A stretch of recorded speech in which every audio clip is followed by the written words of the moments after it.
نحمده ونصلي ونسلم على رسوله الكريم اما بعد فاعوذ بالله من الشیطان الرجیم بسم اللہ الرحمن الرحیم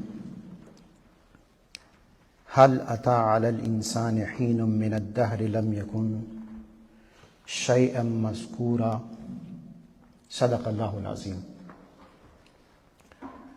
محترم حاضرین مجلس، ہم اللہ کے فضل و کرم سے آج جمعہ کی اس بابرکت محفل میں اللہ کی بارگاہ میں حاضر ہیں، اور پچھلے جمعۃ المبارک کو ہم نے سورۃ الدہر کے بارے میں اپنی گفتگو کا آغاز کیا تھا، اور سورۃ الدہر کا ایک دوسرا نام سورۃ الانسان بھی ہے، یہ میں نے بتایا تھا، اس کی وضاحت کی تھی۔ اور اس میں جو پہلی آیت ہے اس پر میں نے چند گزارشات آپ لوگوں کے سامنے پیش کی کہ جو پہلی آیت ہے اس میں اللہ سبحانہ و تعالیٰ نے انسان کے بارے میں یہ فرمایا کہ انسان کے اوپر اس کا جو پورا دور ہے، جو پیریڈ ہے، اس میں ایک ایسا دور بھی آیا کہ وہ کوئی قابل ذکر شے نہیں تھا۔ یہ گفتگو میں کر چکا ہوں۔ اب آج ذرا تھوڑا سا پچھلی گفتگو کے ساتھ ایک تھوڑا سا ربط، اس کو تو مکمل میں دہراؤں گا نہیں، لیکن چند اور گزارشات کرنی ہیں۔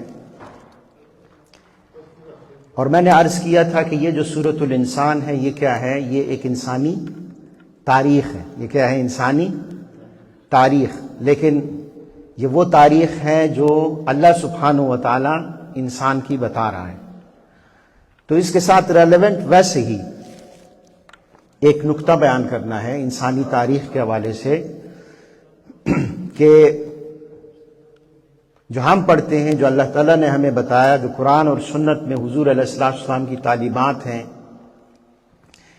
انسان کے اوپر ایک دور، ایسا دور گزرا جس کو عالم ارواح کہا جاتا ہے۔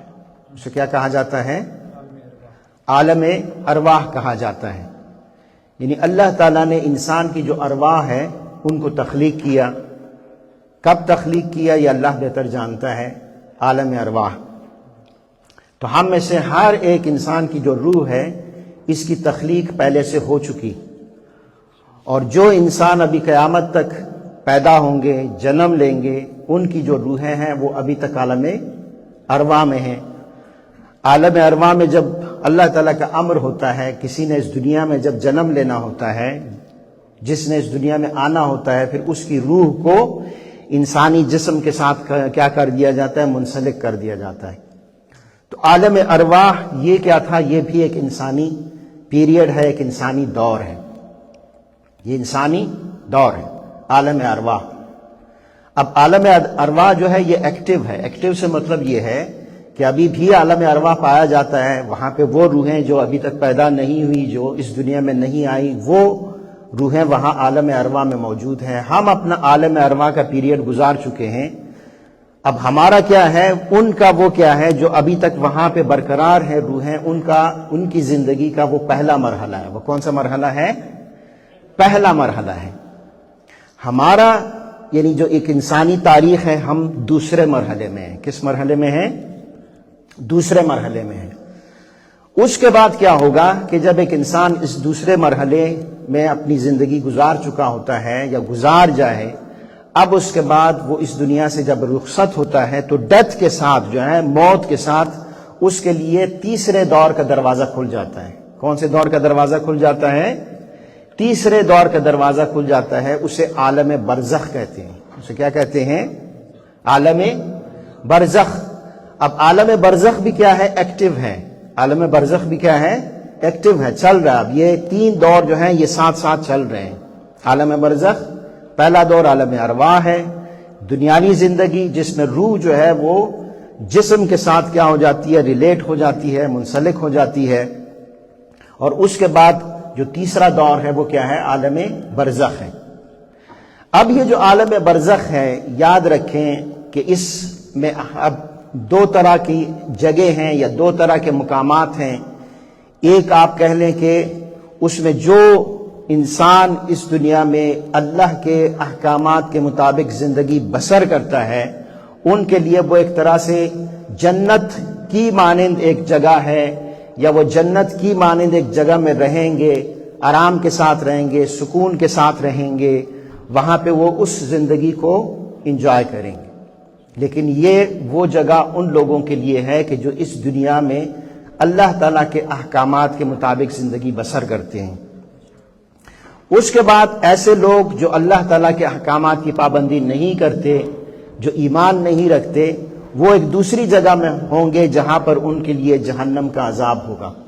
تو عالم برزخ میں کیا ہوا؟ تقسیم ہو گئی. اللہ تعالیٰ نے تقسیم فرما دی. ان لوگوں کی جو صاحب ایمان ہے، ان لوگوں کے لیے جو جگہ بنائی گئی ہے جو کہ نیک اور صالحین ہے، وہ ایک طرح سے جنت کی زندگی کو ابھی سے عالم برزخ میں وہ دیکھ رہے ہیں اور اس سے استفادہ اور اس سے فائدہ حاصل کر رہے ہیں. اور جو لوگ اس دنیا میں، اس دنیا کی زندگی میں اللہ تعالیٰ کے احکامات کی پابندی نہیں کرتے، یا وہ ایمان نہیں رکھتے آخرت کی زندگی کے اوپر، یا وہ ایمان نہیں رکھتے موت کے بعد کی زندگی کے اوپر، وہ اس جگہ پہ جائیں گے جہاں پر ان کے لیے جہنم کی جو سزا ہے اس کا آغاز وہیں سے ہو جاتا ہے. تو اب کتنے پیریڈ ہو گئے؟ 3 پیریڈ ہو گئے. عالم ارواح، یہ دنیاوی زندگی، اور عالم برزخ. اب عالم برزخ جو ہے یہ کب تک چلتا رہے گا؟ یہ اس وقت تک چلتا رہے گا جب تک کہ قیامت کا دن قائم نہیں ہوتا. قیامت آئے گی. قیامت میں کیا ہوگا کہ قیامت میں تمام جتنے بھی انسان ہیں یہ کیا ہو جائیں گے؟ یہ اس دنیا سے چلے جائیں گے، ان کے اوپر موت طاری ہو جائے گی. اب کیا ہوگا کہ وہ جو عالم ارواح ہے وہ تو کیا ہو جائے گا؟ ڈی ایکٹیویٹ ہو جائے گا، وہ ختم ہو جائے گا، کیونکہ اب مزید کسی اور انسان نے اس دنیا میں نہیں آنا. تو عالم ارواح کیا ہو جائے گا؟ وہ ختم ہو گیا. دنیا کی زندگی قیامت کے ساتھ ختم ہو گئی. تو 2 مرحلے یہ اپنی تکمیل کو پہنچ گئے، اپنے اختتام کو پہنچ گئے. اب اس کے بعد عالم برزخ کب تک جاری رہے گا؟ عالم برزخ اس وقت تک جاری رہے گا. اب قیامت کے بھی کتنے مرحلے ہیں؟ ویسے موٹے موٹے الفاظ میں ہم سمجھیں اس چیز کو ہم سمجھیں. ہم اس غفلت میں نہ رہیں کہ ہمارے لیے قیامت کی زندگی کوئی نہیں ہے، موت کے بعد کی کوئی زندگی کوئی نہیں ہے. ہم اس چیز کو کیا کر چکے ہیں؟ بھول چکے ہیں. یہ سبق ہر وقت ہم نے اپنے سامنے رکھنا ہے کہ ہمارے سامنے کیا ہے؟ ہمارے سامنے قبر کی زندگی ہے، ہمارے سامنے آخرت کی زندگی ہے. تو اب کیا ہوگا؟ جو میں نے عرض کیا کہ قیامت کے 2 مرحلے آپ آسان لفظوں میں سمجھ سکتے ہیں، ڈیٹیل میں نہیں جاتے. ایک قیامت کا پہلا مرحلہ ہوگا جس میں پہلی مرتبہ سور پھونکا جائے گا. حضرت اسرافیل علیہ السلام سور پھونکیں گے اور تمام جتنے بھی انسان ہیں وہ اس دنیا میں ان کی موت واقع ہو جائے گی، ان کی موت واقع ہو جائے گی. اور اس کے بعد وہ عرصہ جس میں ان کی موت واقع ہو گئی، اب عالم برزخ کب تک رہتا ہے یہ اللہ تعالیٰ کے علم میں ہے. یہ اس سے اللہ تعالیٰ نے ہمیں اس کی اطلاع یا اس کی انفارمیشن نہیں دی، لیکن کب تک رہتا ہے یہ اللہ کے علم میں ہے. دوسرا مرحلہ قیامت کا کب ہوگا؟ کہ جب دوسری مرتبہ سور پھونکا جائے گا. حضرت اسرافیل علیہ السلام کو حکم ہوگا. تفصیلات نہیں بتا رہا، مختصراً چونکہ سورۃ انسان میں نے عرض کیا تھا کہ یہ کون سی سورت ہے، یہ انسانی تاریخ کے بارے میں، انسان کی جو تاریخ ہے پوری اس کے بارے میں یہ سورت ہے. تو مختصراً میں نے ضروری سمجھا کہ یہ ڈیٹیل آپ کے سامنے رکھ دوں تاکہ ہر وقت یہ ڈیٹیل ہمارے سامنے رہے کہ ہمارے سامنے ہماری زندگی کے کون کون سے مرحلے آنے ہیں، اور ایسا نہ ہو کہ جو مرحلہ آنے والا ہے اس مرحلے کی ہم تیاری کیے بغیر اس مرحلے میں انٹر ہو جائیں. اب اس کے بعد کیا ہوگا؟ اس کے بعد جب دوسری مرتبہ سور پھونکا جائے گا تو اب کیا ہوگا کہ تمام جتنے بھی انسان ہیں وہ دوبارہ زندہ ہو جائیں گے. جسم اور روح کے ساتھ تمام جتنے انسان ہیں زندہ ہو جائیں گے اور ان کو حکم دیا جائے گا کہ اب اللہ کی بارگاہ میں پیش ہونا ہے. وہاں پر اب مختلف جو انسان ہوں گے اپنے ایمان کے مطابق ہر ایک کے لیے قیامت کا دن مختلف ہوگا. ہر ایک کے لیے کیا ہوگا؟ قیامت کا دن مختلف ہوگا. ویسے تو جو قرآن مجید میں ہے 50 کا لفظ استعمال ہوا ہے، 50,000 سال کے برابر وہ دن لمبا ہوگا.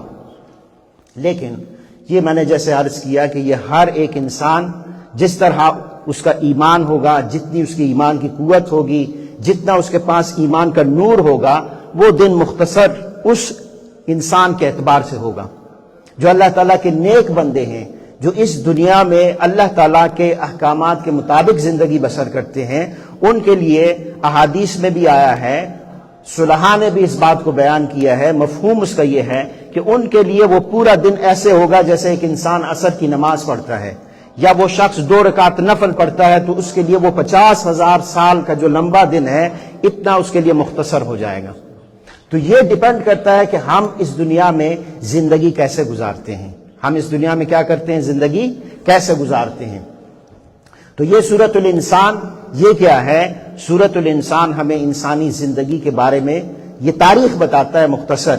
اب پچھلے میں نے جمعۃ المبارک کو پہلی آیت آپ کے سامنے پیش کی، وہ دہراتا ہوں تاکہ آپ لوگوں کا ایک ربط بن جائے۔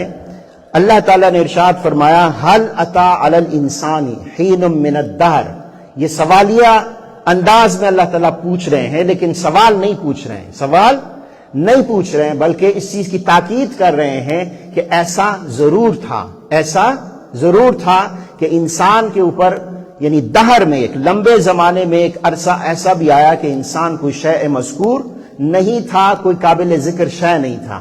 اس پر تفصیلاً میں گفتگو کر چکا ہوں، اب اس تفصیل میں ہم جائیں گے نہیں۔ آج اس جو سورت ہے اس کو آگے بڑھاتے ہیں۔ اب یہاں پر اللہ تعالیٰ نے ایک چیز کی طرف انسان کی توجہ مبذول کروائی ہے، یعنی یہ جو اگلی والی آیت ہے یہ سب انسانوں کے لیے، ہر ایک انسان کے لیے ہے کہ وہ اس پر غور کریں۔ یہاں پر اللہ تعالیٰ فرماتے ہیں کہ شے مذکور نہیں تھا، کوئی قابل ذکر شے نہیں تھا، تفصیل میں بتا چکا ہوں۔ آج اللہ تعالیٰ بھی اس نقطے کو بیان فرما رہے ہیں کہ ذرا غور کریں انسان، انا خلقنا الانسان من نطفۃ امشاج، اللہ تعالیٰ فرماتے ہیں کہ بے شک ہم نے انسان کی تخلیق کی کس چیز سے؟ نطفہ، یعنی جو قطرہ ہے، انسان کی جو تخلیق ہے پانی کے قطرے سے ہوئی۔ کون سا پانی کا قطرہ؟ جو کہ امشاج ہے۔ کون سا نطفہ؟ امشاج کا مطلب مفسرین نے مختلف کیا ہوا ہے، اور اس کا مفہوم یہ ہے کہ ملا جلا، جس میں 2 چیزیں مل کے ایک چیز بناتی ہے، تو اس سے انسان کی تخلیق ہوئی۔ اب اس میں اشارہ اس امر کی طرف بھی ہے کہ مرد اور عورت کا جو ملاپ ہوتا ہے اس سے انسان کی تخلیق، یہ ہم سب جانتے ہیں اس حقیقت کو۔ بعض مفسرین نے یہ بھی بتایا ہے کہ جو انسانی تخلیق ہے اس میں آپ دیکھتے ہیں اس میں مٹی ہے، اس میں ہوا ہے، اس میں آگ ہے، یہ جو چیزیں 4 جس کو کہتے ہیں عناصر، یہ ایک انسانی تخلیق میں، انسان کے بدن کی تخلیق میں یہ چیزیں جو ہے مل کر انہوں نے انسانی جسم کو بنایا۔ تو آپ وہ کہتے ہیں کہ اس سے مطلب یہ جو نطفہ امشاج یا جو امشاج کا لفظ ہے کہ ملا ہوا، اس سے مراد یہ بھی ہو سکتا ہے جیسے میں نے پہلے بیان کیا کہ مرد اور عورت کا جو پانی ہے آپس میں مکس ہو کر یہ جب ایک انسان کی تخلیق ہوتی ہے، اسے ہم سب آگاہ ہیں۔ اور دوسرا اگر آپ اس کا مفہوم بیان کریں گے تو وہ کہتے ہیں کہ انسانی جو فطرت ہے اس میں مٹی والی فطرت بھی شامل ہے، انسان آگ کے ساتھ بھی اس کو وہ کیا گیا ہے، تخلیق کیا گیا ہے، یا اس کی جو جسمانی تخلیق ہے اس میں آگ کا بھی رول ہے، تو اس میں غصہ بھی پایا جاتا ہے، اس میں ہوا بھی شامل ہے، تو اس میں کیا ہے، ہوا کی جو فطرت ہے وہ بھی اس میں شامل ہے۔ کہنے کا مقصد یہ ہے کہ انسانی فطرت کیا ہے، یہ مختلف ہے۔ میری فطرت، میرا مزاج آپ لوگوں کے مزاج سے مختلف ہوگا، آپ لوگوں کا مزاج آپ کی اولاد کی مزاج سے مختلف ہوگا، تو انسان کیا ہے، اس کا مزاج مختلف ہوتا ہے، اس کا مزاج کیا ہوتا ہے، مختلف ہوتا ہے۔ اب یہ جو نقطہ ہے کہ انسان کا مزاج مختلف ہوتا ہے، تربیت کے حوالے سے ذرا کہ اس سے ہم کیا سمجھ سکتے ہیں۔ والدین کے لیے بھی یہ چیز جو ہے یہ قابل غور ہے، اساتذہ کے لیے بھی قابل غور ہے، بڑوں کے لیے بھی قابل غور ہے کہ ہر ایک انسان جو ہے اس کے لیے پھر تربیت جو ہے اس کا انداز بھی مختلف ہوگا۔ تربیت کا انداز کیا ہوگا، مختلف ہوگا۔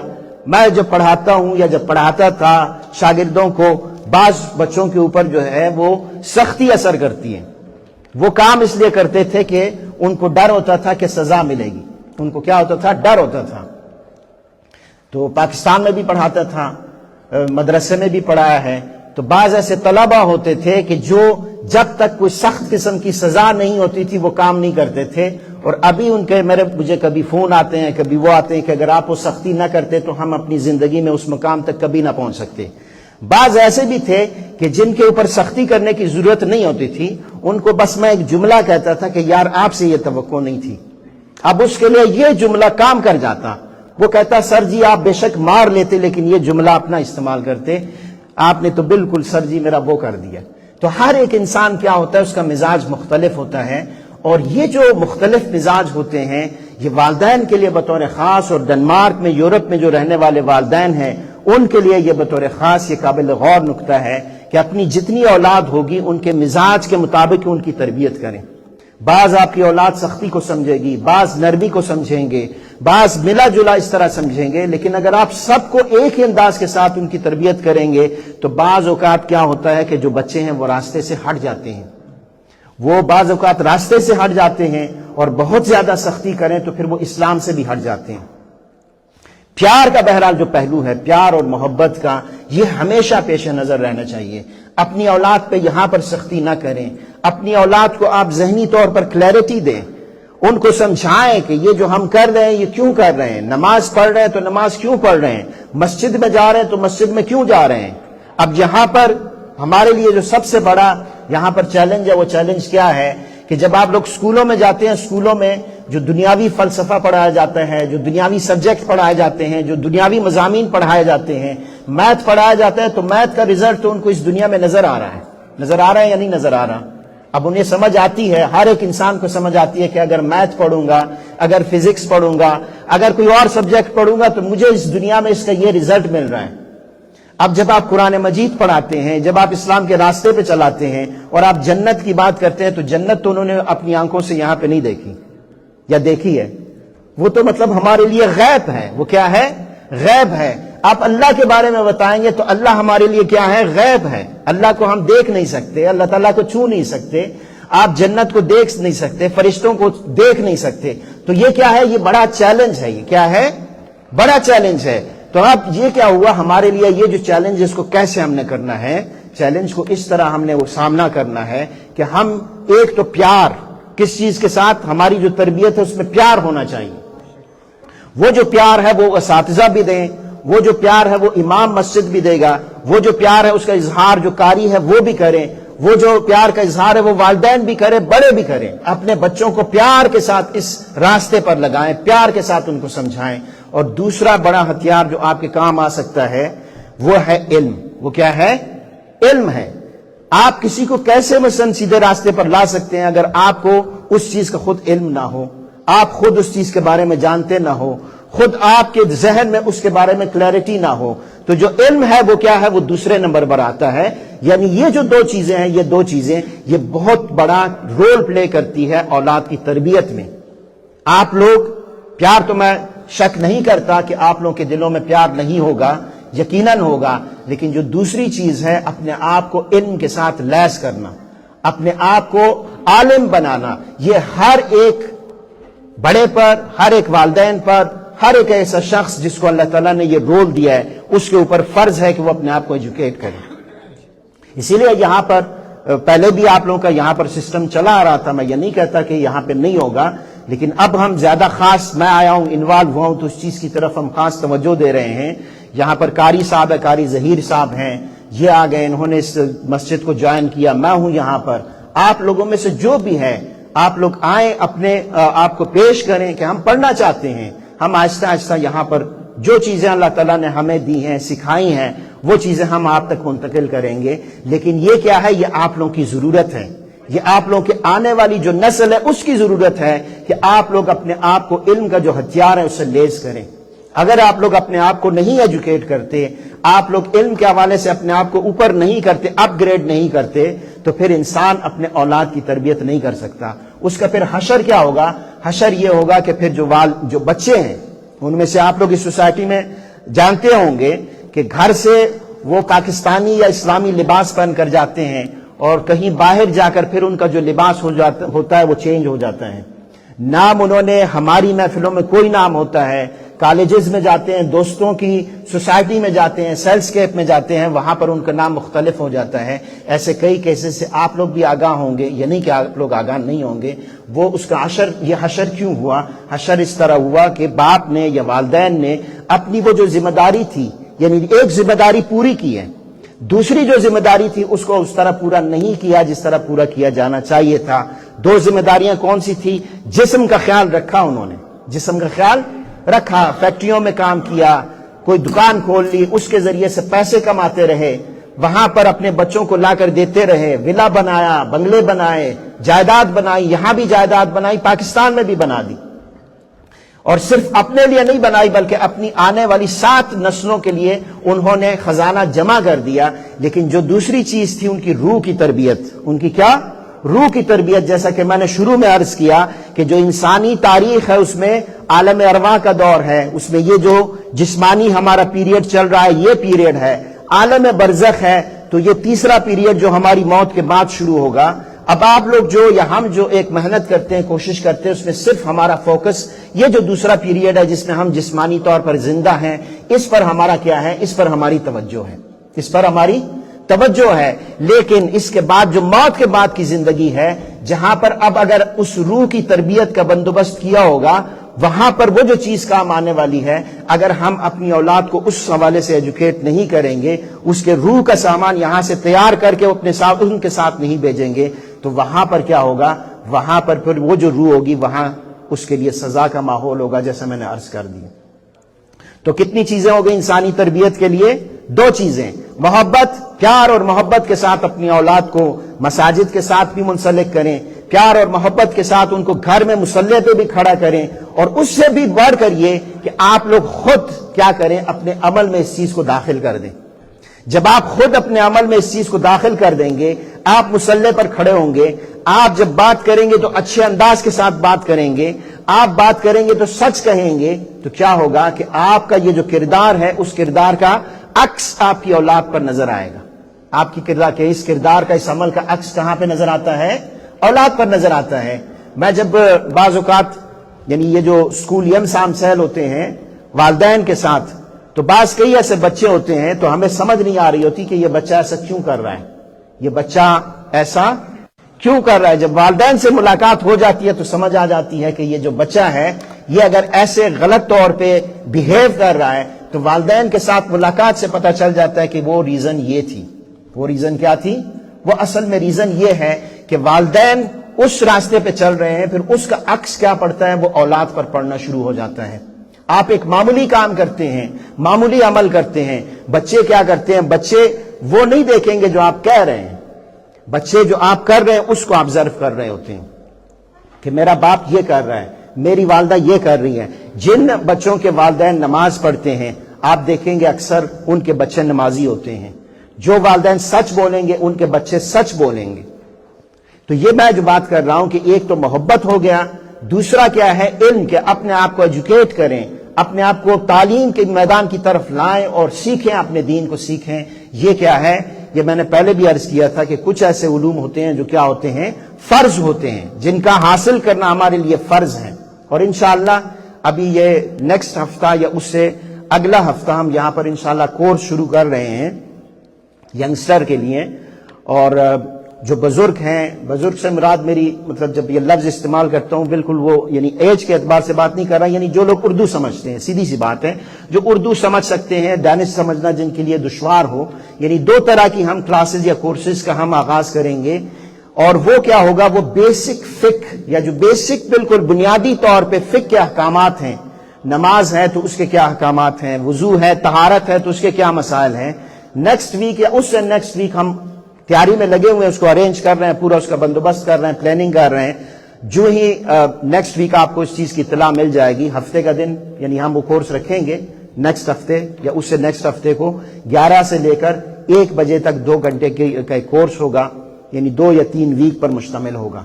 تو جتنا اس طرح کے کورسز یہاں پر ہم کیا کرتے ہیں، ہم اس کا اعلان کرتے ہیں، برائے مہربانی اپنی اولاد کو یہاں پر بھیجیں، خود آ جائیں۔ اگر آپ لوگ خود آئیں گے تو یہ بھی بڑا اچھا ہوگا، اس کو اردو میں بھی ارینج کریں گے، اس کو ڈینش میں بھی ارینج کریں گے۔ تو یہ جو تھا، یہ کون سا لفظ تھا؟ نطفۃ امشاج میں امشاج کا جو لفظ تھا اس پر میں نے بتایا کہ جو مفسرین یہ کہتے ہیں کہ یہ اس کا مطلب یہ بھی بنتا ہے کہ جو انسانی جسم ہے یہ مختلف چیزوں سے بنا ہے، ہوا سے بنا ہے، آگ سے بنا ہے، مٹی سے بنا ہے، انسانی فطرت مختلف ہے۔ اور اس میں نے تربیت کا یہ نقطہ بتایا آپ لوگوں کو کہ جب ایک انسانی طبیعت مختلف ہوتی ہے تو جو والدین ہیں یا جو مربی ہے، جو تربیت کرنے والے ہیں وہ اس چیز کا خاص طور پر خیال رکھیں کہ ہماری جو اولاد ہیں ان کی طبیعتیں بھی مختلف ہیں، تو ان کی طبیعت کے مطابق ان کی تربیت کرنی ہے، اور تربیت آپ تب کر سکتے ہیں جب ہمارے پاس کیا ہوگا؟ علم ہوگا۔ اب اس کے بعد آخری 5 منٹ ہیں، اس میں تھوڑا سا مختصراً یہاں کا جو ہمارا نظام تعلیم اب آہستہ آہستہ، پہلے بھی اس کا مطلب یہ ہرگز نہیں ہے کہ پہلے یہاں پہ سسٹم چل نہیں رہا تھا، الحمدللہ یہاں پہ حفظ کی کلاس بھی چل رہی تھی، یہاں پہ ناظرہ کی کلاس بھی ہو رہی تھی، تو یہاں پہ پہلے بھی تربیت کا ایک نظام تھا، تعلیم کا ایک نظام تھا، لیکن جب سے میں انوالو ہوا ہوں تو اب کچھ چیزوں میں کچھ دیر کے لیے کیا ہوا؟ انقطاع آ گیا، یعنی تھوڑی دیر کے لیے وہ سسٹم ہمارا رک گیا۔ اب یہ اگر آپ یہاں پہ دیکھ رہے ہیں تو قرآن و نویسنگ ہے، اس میں ناظرہ کا باقاعدہ قاری صاحب نے شروع کر دیا، قاری ظہیر احمد صاحب نے ناظرہ کا شروع کر دیا، اور اس کے حوالے سے جو ناظرہ کی کلاس ہے، خاص طور پر آپ لوگوں سے میں یہ درخواست کروں گا کہ آپ لوگ اپنے گھروں میں جتنے بچے ہیں ان کو ضرور بھیجیں۔ 3:30 بجے ہے غالباً شروع ہوتا ہے، 6 بجے تک، تو روزانہ تقریباً یہ منڈے سے لے کر، ابھی تھوڑا سا اس میں ڈفرنس آئے گا، ہم تھوڑا سا ٹائمنگ چینج کریں گے، دن چینج کریں گے، لیکن ابھی تک جو دن چل رہا ہے اس میں منڈے سے لے کر فرائیڈے تک یہ تقریباً کوئی 3 یا 4 گھنٹے کا ایک ٹائم ہے جس میں قاری صاحب یہاں پہ بیٹھتے ہیں اور قاری صاحب پڑھاتے ہیں۔ اب آپ یہ تو کوئی ایسی نئی بات نہیں، یہ تو پہلے بھی چل رہا تھا، لیکن جو اس میں اسپیشل بات ہے وہ یہ ہے کہ قاری صاحب کو میں عرصہ دراز سے جانتا ہوں، تقریباً کوئی 10-12 سال یا 15 سال ہو گئے، ہم ساتھ پڑھاتے بھی رہے ہیں، منہاج القرآن میں پڑھاتے رہے ہیں، تو ناظرہ ہر ایک جگہ پڑھایا جاتا ہے، آپ آن لائن بھی پڑھا سکتے ہیں، لیکن یہاں پر قاری صاحب کے ساتھ پڑھانے میں کیا ہوگا؟ آپ لوگوں میں سے جتنے یہاں پر بزرگ ہیں، جتنے یہاں پہ احباب ہیں، یہ آپ لوگوں کو میں دعوت دیتا ہوں کہ جب قاری صاحب یہاں پہ ناظرہ پڑھاتے ہیں تو آپ لوگ یہاں سائٹ پہ آ کر بیٹھ کر دیکھیں اور اس کا مشاہدہ کریں۔ قاری صاحب کی جو ٹیچنگ ہوگی، وہ جو پڑھاتے ہیں جس انداز کے ساتھ، اس میں صرف وہ ناظرہ نہیں پڑھا رہے ہوتے، اور نہ ہی صرف ہمارا مقصد صرف یہ نہیں ہے کہ وہ جو ایک روایتی طریقے کے ساتھ ناظرہ پڑھایا جاتا ہے وہ پڑھایا جائے، اصل چیز جو مساجد ہوتے ہیں یہاں پہ جو ہمارا تعلیم اور تربیت کا نظام، اس میں تربیت بہت زیادہ اہم رول پلے کرتی ہے۔ قاری صاحب یہاں پر 7 ناظرہ پڑھاتے ہیں، 7 بچوں کی تربیت بھی کرتے ہیں، یہ وہ چیز ہے کہ جس کے بارے میں حضرت امام مالک رحمۃ اللہ تعالی علیہ فرماتے ہیں کہ میں نے اپنے استاد کے ساتھ، میں 20 سال تک اپنے استاد کے ساتھ رہا۔ کتنے سال رہا؟ 20 سال تک اپنے استاد کے ساتھ رہا، جس میں 18 سال تک میرا استاد مجھے ادب سکھاتا رہا۔ مجھے کیا سکھاتا رہا؟ ادب سکھاتا رہا۔ صرف 2 سال انہوں نے مجھے تعلیم دی، صرف 2 سال انہوں نے مجھے علم سکھایا۔ یہ وہ چیز ہے کہ جو میں اکثر مس کرتا ہوں جب قرآن مجید پڑھایا جاتا ہے، جب ناظرہ پڑھایا جاتا ہے، ایون جب درس نظامی یعنی جو امام کی ہائی لیول کی جو تعلیم ہے جب وہ دی جاتی ہے، تو اس میں اکثر جگہوں پہ، یہ نہیں کہ اس کا مطلب ہے کہ کہیں پہ نہیں ہوتا ہوگا، یعنی اللہ ماشاءاللہ بعض ایسے مقامات ہیں کہ جہاں پر یہ ٹیکنیکل چیزیں پڑھا دی جاتی ہے، بچوں کی تربیت نہیں کی جاتی۔ بچے بات کیسے کریں، بچے بڑوں کے ساتھ کیسے مخاطب ہوں، بچے بات کا جواب کیسے دیں، اٹھے کیسے، بیٹھے کیسے، یہ کیا ہے؟ یہ پورا تربیت کا ایک نظام ہے۔ آپ لوگوں کو میں دعوت دیتا ہوں کہ کسی دن یا جب آپ کو موقع ملے، قاری صاحب کی ٹائمنگ میں یہاں پہ آ کے آپ لوگ بیٹھ جائیں۔ قاری صاحب کی چھوٹی چھوٹی چیزوں پر نظر ہوتی ہے، چھوٹی چھوٹی چیزوں پر ان کی تربیت کرتے ہیں۔ آپ لوگ جو تربیت گھروں میں نہیں کر سکتے، وہ آپ لوگ یہاں پر قاری صاحب کے پاس ناظرہ کے لیے بھی بھیجیں۔ ایک تو وہ قرآن پڑھیں گے، حضور علیہ السلام کے اوپر جو کلام نازل ہوا اس کو سیکھیں گے، ساتھ ساتھ ان کی تربیت بھی ہوتی جائے گی، تو اس میں تربیت کا ایک خاص طور پر پہلو شامل ہے۔ تو اس میں آپ لوگ آ جائیں، اپنے بچوں کو بھیجیں۔